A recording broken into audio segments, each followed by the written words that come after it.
I bought this airplane a few years ago for less than $30,000 and totally renovated it. We upgraded everything: digital flight instruments, new interior paint, and a freshly overhauled engine. But at this year's annual inspection, I just got the bad news that things are about to get a lot more expensive. In this video, I'll explain exactly what happened and what the future looks like for the plane and our flying adventures. My mechanic friend in Florida found me a well-worn Cherokee 6 that had been used to haul cargo. It had a run-out engine ready to be overhauled, but the price was right for $30,000. He renovated the whole plane. If you follow this channel, you know we've been flying all around the US and down to Mexico on some super fun adventures. Maintenance-wise, the plane has been pretty reasonable. I've owned it for about 5 years and flown almost 600 hours since we overhauled the engine. There haven't been many maintenance surprises. Usual wear type stuff like replacing tires, oil changes, and keeping up with service bulletins and airworthiness directives. We had to do an AD required eddy current inspection of the wing spar bolt holes. If that had failed, we would have needed to replace the wing spars, which would be outrageously expensive. Luckily, the plane passed with no problems.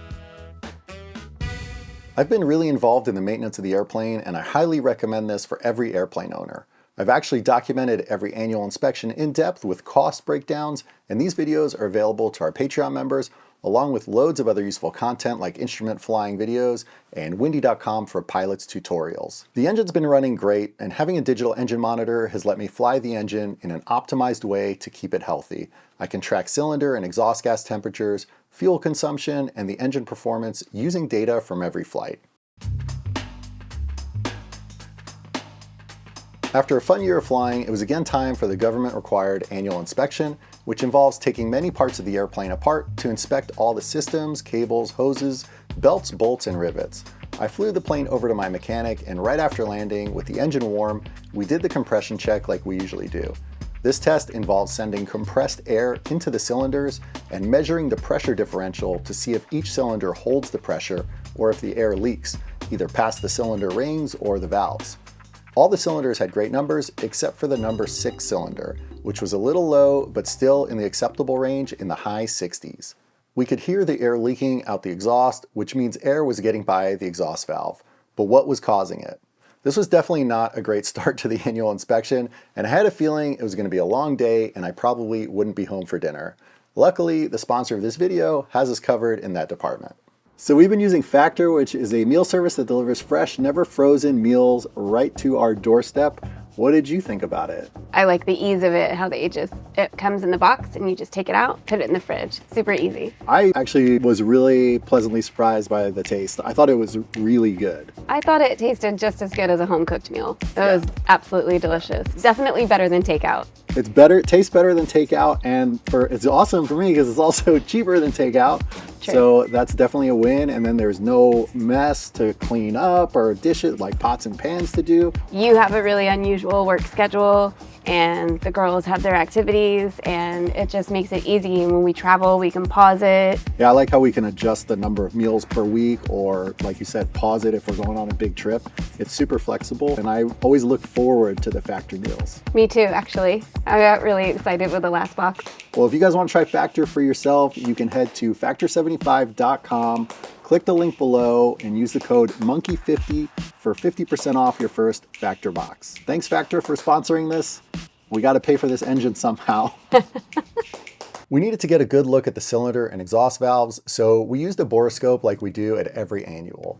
The scope goes in through the spark plug hole, wirelessly connects to my iPad, and takes videos and photos so we can see inside the cylinders and get a good look at the valves. Every year I save pictures so I can compare the appearance of valves and cylinders from year to year. I won't work with a mechanic that doesn't want to use this incredible tool. I took shots of all the exhaust valves and referenced them against this handy guide to identify failing exhaust valves based on appearance. They all looked okay, except the number 6 valve, which looked like it had some green discoloration and uneven heat pattern on the edges. Was the valve possibly sticking or beginning to fail? A stuck valve is one that no longer slides readily in its guide. It might refuse to open, or once open, it might refuse to close. Either situation is pretty bad. Stuck valves are usually caused by a buildup of deposits or corrosion on the valve stem. Early signs of a stuck valve might be what they call morning sickness or intermittent hesitation of the engine right after it's first started. I wasn't experiencing the symptom with the engine and didn't notice any unusual trends on the engine monitor data. But still, something needed to be done about this valve that shows early signs of a problem. I did a bunch of research on exhaust valve maintenance. It could be that the valve wasn't necessarily sticking, but that deposits were building up on the valve seat. My mechanic and I agreed that we should try lapping the valve in place. This non-invasive procedure doesn't require the cylinder to be removed. The idea is to grind and clean any deposits off the valve and seat with an abrasive lapping compound. There are lots of great articles and demonstrations on the internet about how this is done, and not having to remove a cylinder was very appealing to me. So I was thinking we were going to lap the valve, but my mechanic had noticed something when we first set out to do the compression check. Just by glancing in the spark plug hole with the naked eye, he had noticed the number 6 exhaust valve looked like it wasn't opening as much as it should have when he cycled the prop through the complete stroke. His first instinct was that there's something wrong with the camshaft. The camshaft is a simple looking cylindrical part that's responsible for driving the valve train. The rotational action of the camshaft causes its lobes to push on the lifter face, which drives a spring-loaded rocker arm to open and close the intake and exhaust valves. If the lifter or cam lobe is worn or corroded, the valve won't open all the way. But how could either of these parts be corroded? As an airplane owner, I've done just about everything I can to prevent corrosion. I fly the airplane often, I aim for once every week or two, and I always make sure that the oil temp gets above 180 degrees for at least 30 minutes so moisture in the engine case will burn off.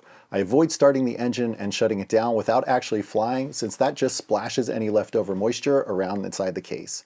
I keep the airplane in a hangar in Southern California, one of the least humid places you can keep a plane. After each flight, I pull the dipstick for about 10 minutes to let moisture vent out, and I use additive cam guard, which has a good reputation for protecting the camshaft.